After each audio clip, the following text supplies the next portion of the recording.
News, analysis, interviews, and fun. This is the State Line Sports Hour, presented by Lincoln Rental and Sales on News Talk 1440 WROK.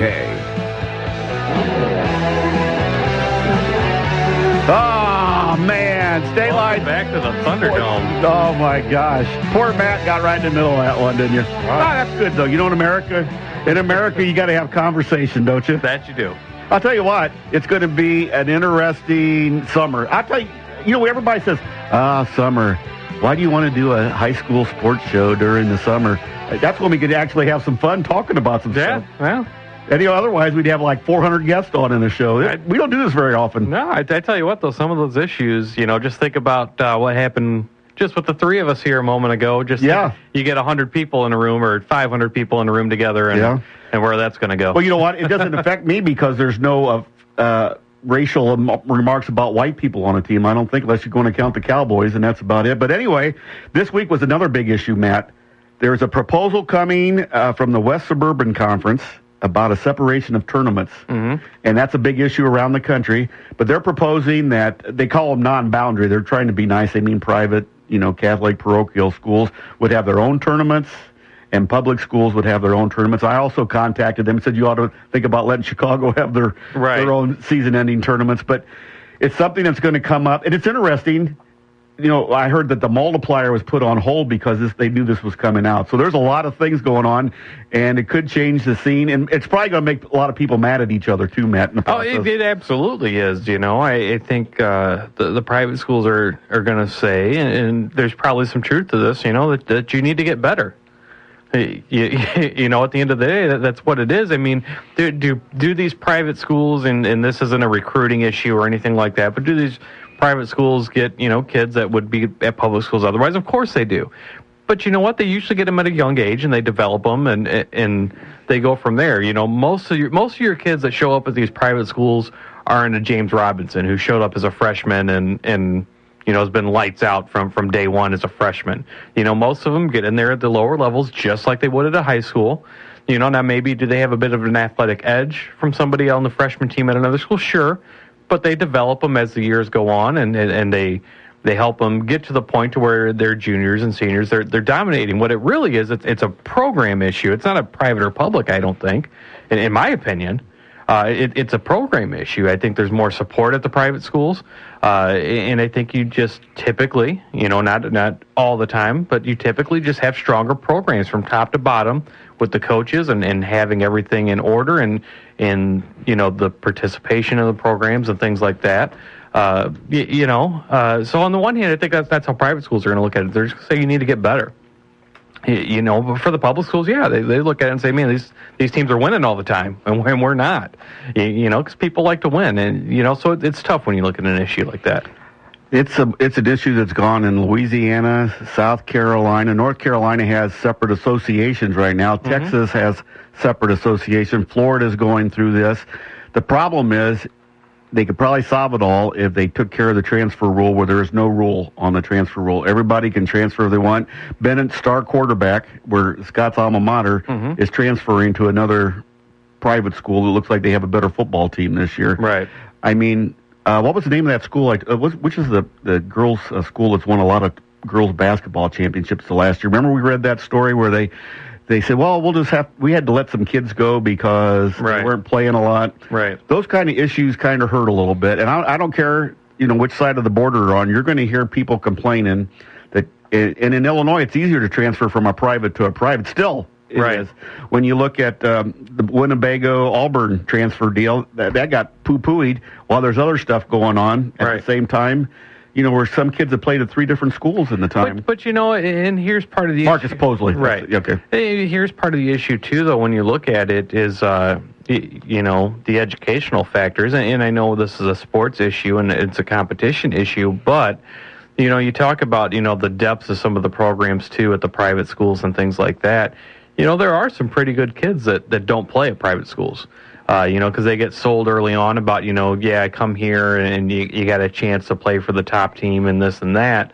And they just get lost in the shuffle. Maybe they don't play, but you look at it too and say, boy, we could move them to this school to play, but, the education might not be as good and that kind of stuff. And that's kind of an issue, too, is, a lot of the private schools do have better programs, too, when it comes to the educational part of it.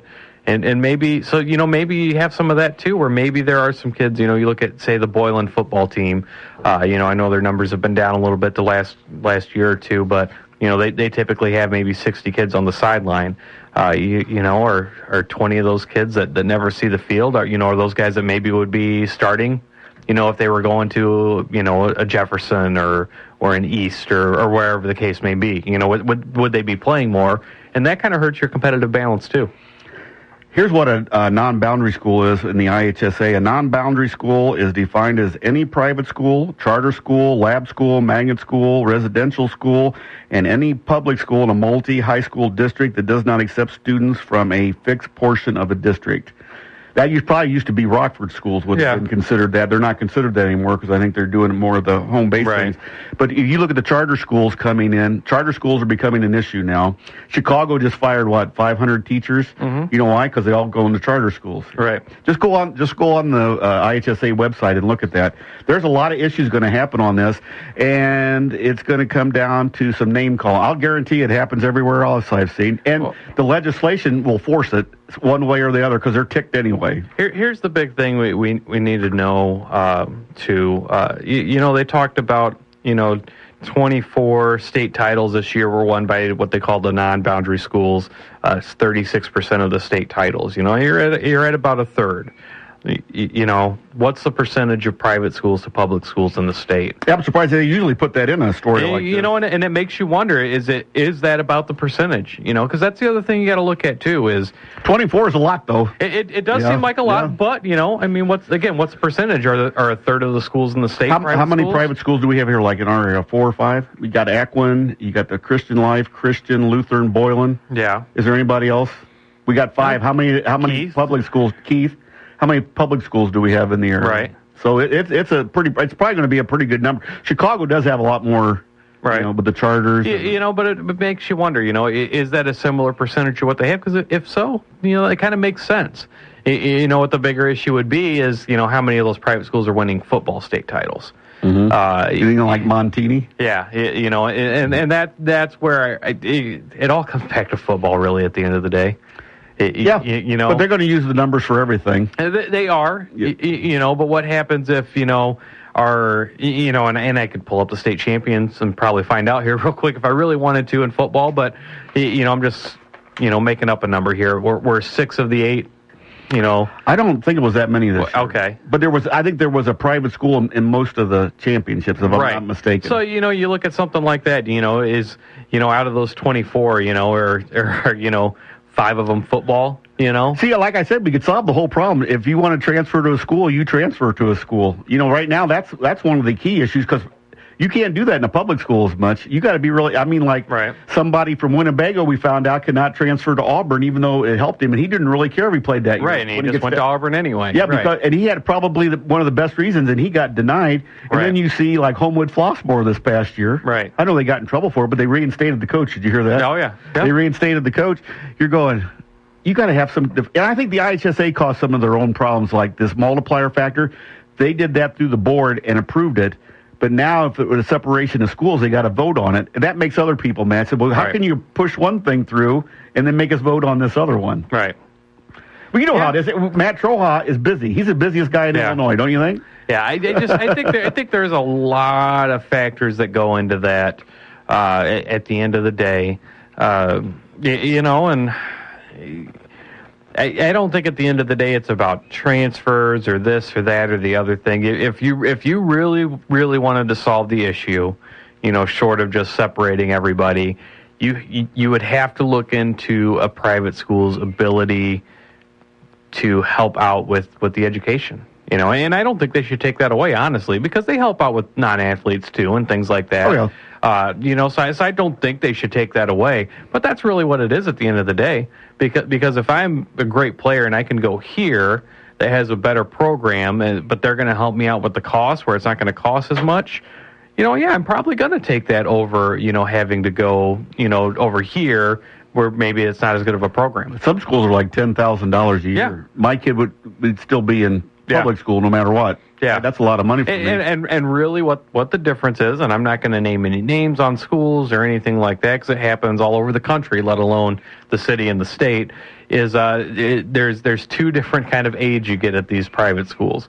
One's from the school. There are some private schools that do it the right way, and they just say, we'll cut you off a break of the tuition if you do a work-study program, this kind of stuff, and they'll help out that way. There's some private schools that have scholarships. Well, they don't even call them scholarships. I mean, they have sponsors, where alumni A, who is a rich guy, will pay for this athlete to go to school. I got that really this. happens, huh? Yeah. Oh, they'll all deny it. You know what? The thing that you got to believe, they all got to make money, Matt. Right. If they're not in business if they don't make money. Right.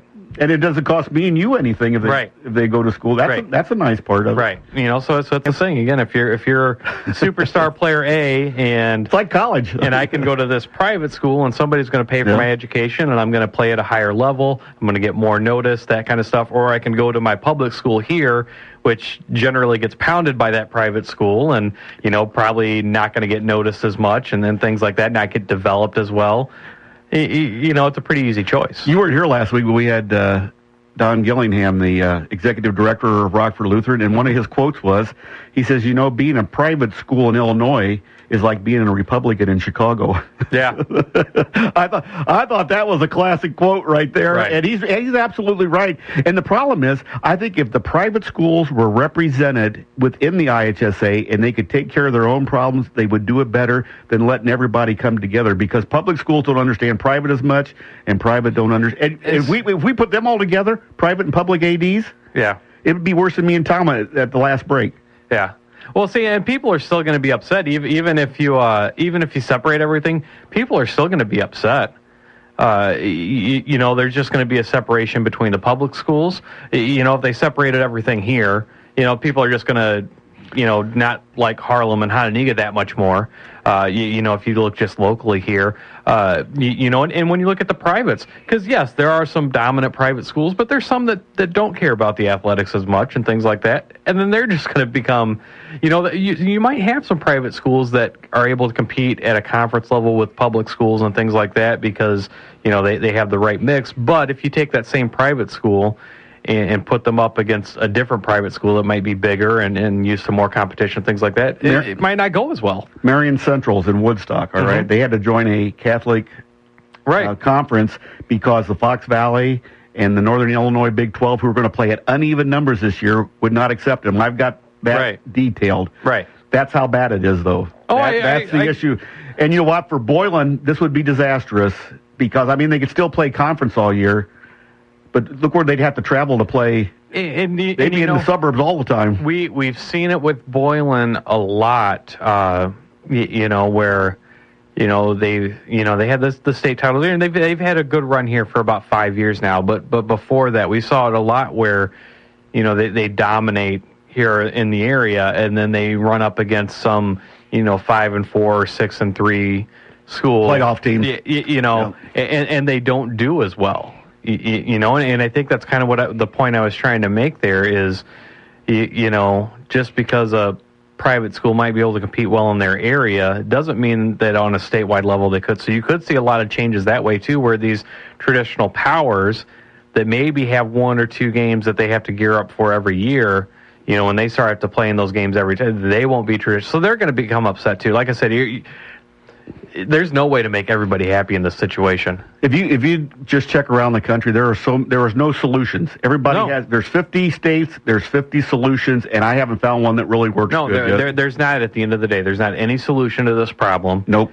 There's no way to fix it. There's no way to make it work better. You could change it, but it doesn't mean it's going to work. But you're just going to cause another set of problems. Is all you're going to do at the end of the day. I tell you, this was for not having guests today. We're really firing them up today. Oh, yeah. We'll probably be getting calls everywhere. I'll tell you what, it'd be really good, though. We could have like 6 ADs in here, 3 private and 3 public. Oh, yeah. We would need a referee. You'd get a completely different answer to both to questions, Yeah. Let's take a time out. We're going to talk about the Big Northern Conference. Yeah. They had some more deserters this week. It's going to be interesting, and we'll stir up some more stuff. Yep. You're listening to the State Line Sports Hour here on News Talk 1440 WROK.